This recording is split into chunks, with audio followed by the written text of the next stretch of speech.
The Past by user/GroggleNozzle. It's funny how it catches up to you, isn't it?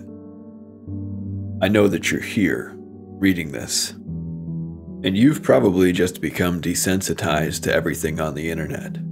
Hell, so was I. I used to be a homicide detective, you know? About 30-ish years ago, right before my first son was born, I decided I wanted to live a different life. My wife was getting worried about my work, and with her being pregnant, she just wanted to settle down. So I packed it all up, my life. I said goodbye to the couple relatives I had left, and we moved. I guess I wasn't really a detective anymore. I was a washed-up old fart working in a deli in Podunk, Idaho. But things don't just change that easily, do they? I think I missed the thrill of it all. I'm turning 63 this year, I'm getting older, and my kids have all moved out. My memory is getting foggier by the day, and this old detective can't always remember whose bed he's in. It's crippling. The young, adventurous man I used to be is gone to the outside world. I'm still him, but I suppose that nobody else sees me that way. I'm rambling, aren't I? I apologize. The past keeps up with you. You can't really just run away from it.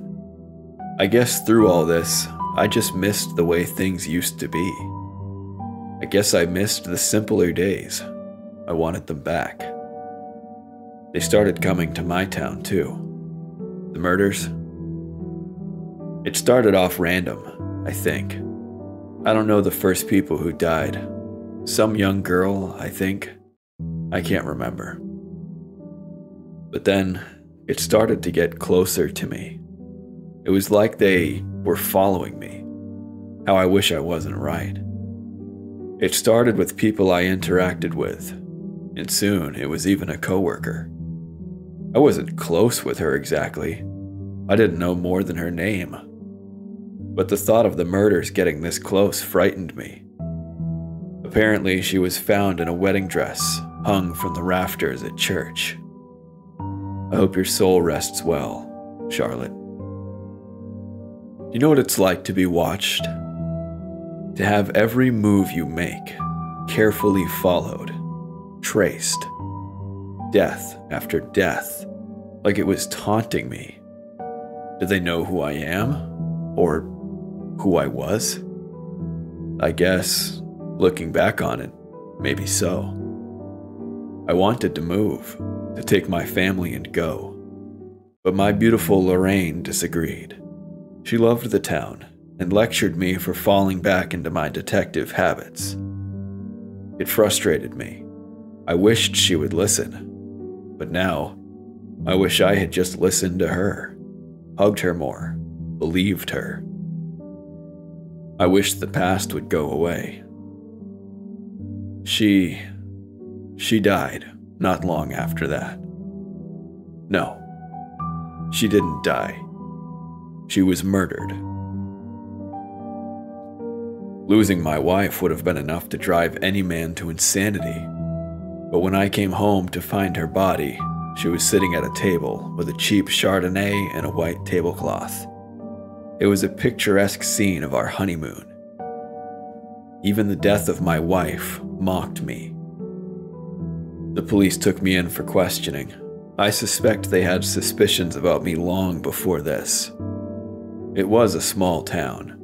New people meant change, and the murders followed that change. I don't think the investigation team took me seriously. They let me go, and I begged them to let me help them with the case. At this point, I didn't care about the answer. I just wanted revenge. And I got it. Although I wish I hadn't. Sorry, I'll stay focused. The police reluctantly agreed to let me help.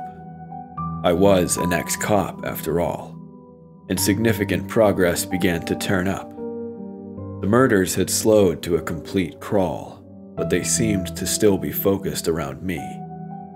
I decided it would be best to stay in a cell for a period of time, to monitor how the killings changed. And they stopped. For a while. But even without me moving, people I knew were disappearing.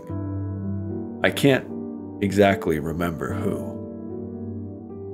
Do you know what that does to a man?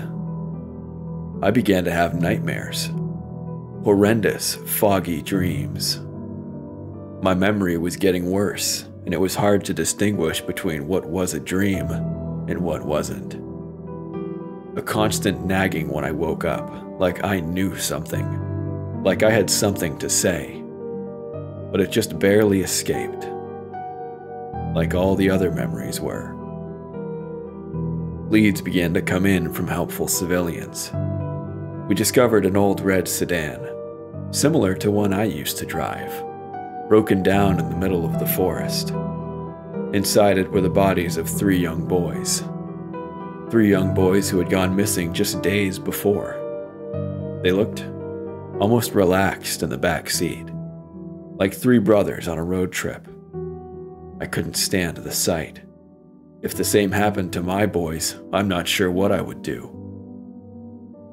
The police received a sort of love letter, appearing to know more about the cases and talking about the past. Seductively reminiscent, the writer addressed me. They asked if I remembered Lydia, or rather, B, a nickname I gave my high school sweetheart.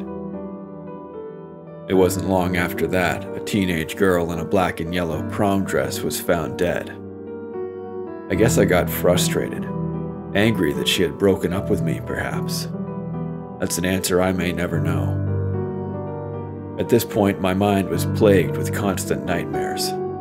I took pills to help myself sleep. I didn't feel sane. The pictures in my head taunted me. It was like I knew more information about the killings, but I couldn't quite place it in the morning. In the back of my mind, the nagging got worse. The case went cold. My memory has gotten worse, day by day, but those memories remain clear as day. As my memory from my waking moments began to blur, the nightmares became more clear, like true memories. I knew. I guess I always did. They no longer hurt.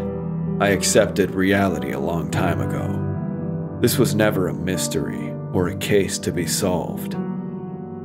This isn't a cry for help, my dear reader. This is a farewell, a confession. I'm going to die tonight. I've already arranged to be buried with my dearest Lorraine. And to all my victims, may you rest in peace.